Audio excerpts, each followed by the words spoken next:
Okay, since the science test is so important, I thought I'd cover it in a little bit more detail and try to give you a little bit of background about the different types of problems and some strategies when you see those problems. Data representation problems are 5-question answers. Is usually lots of information in the text, but you want to look to the tables and the graphs first. Nearly every problem can be answered by just looking at the tables and the graphs. You only look at the text when you absolutely need to. Some graphing relationships that you might look for, that you should look for, are positive relationships. These are when the x value goes up and the y value also goes up. So this is a positive graphing relationship. A negative graphing relationship is when the x goes up and the y goes down. And this is a graph that would have a negative slope. And then if there's no relationship, the x goes up and the y remains constant. So you're looking for a relationship where the graph has no slope or zero slope. Here are some great examples from the Shmoop Teacher's material. So we have a graph of player weight and player salary. The player salary is on the x-axis, and the player weight is on the y-axis. And so what we look for is maybe a best fit line, and we'll notice that there's some points down in here, and there's also some points here. So if you just considered these points, you might consider a negative relationship. But if you drew a best fit line with all the different points, you're basically going to get no relationship. It's going to be a line like that. So that is a graph that represents no relationship or non-existent relationship between x and y.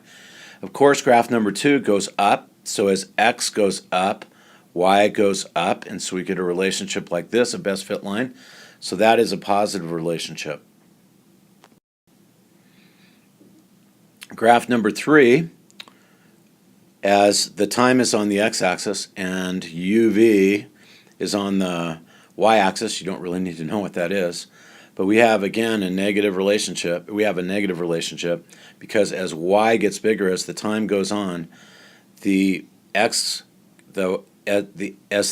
gets bigger, the y goes down, and that's a negative relationship. Graph number 4. So again, we have as x gets bigger, what happens with y? And if we draw a best fit line, it goes has a zero slope. And so there's no relationship between the two, between the x and the y. Again, with all data representation problems, do not get bogged down in textual details.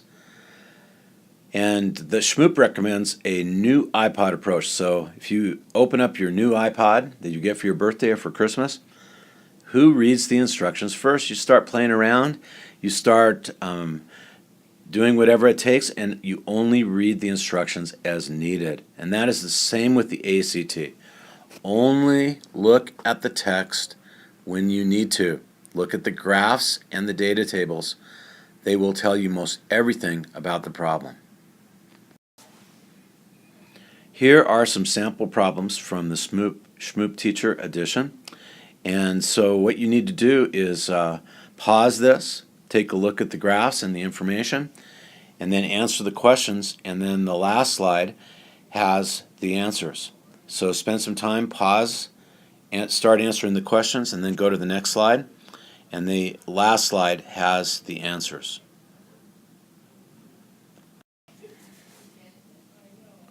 These are questions 7 through 10. Hopefully you can see these. And so you need to pause, answer the questions like on a scratch piece of paper, and don't go to the last slide until you've answered all of them, because the next slide has the answers. So this is the last slide with the answers. Hopefully you did well, and hopefully as you look at the questions, you probably only need to read anything about the problem with question number 10. Everything else you can just look at the graph and get the answers. So hopefully this helps you. Look at the graphs first, then read the information next. Everything basically should be there. So good luck. Hopefully you'll get all the data representation problems right on the ACT test.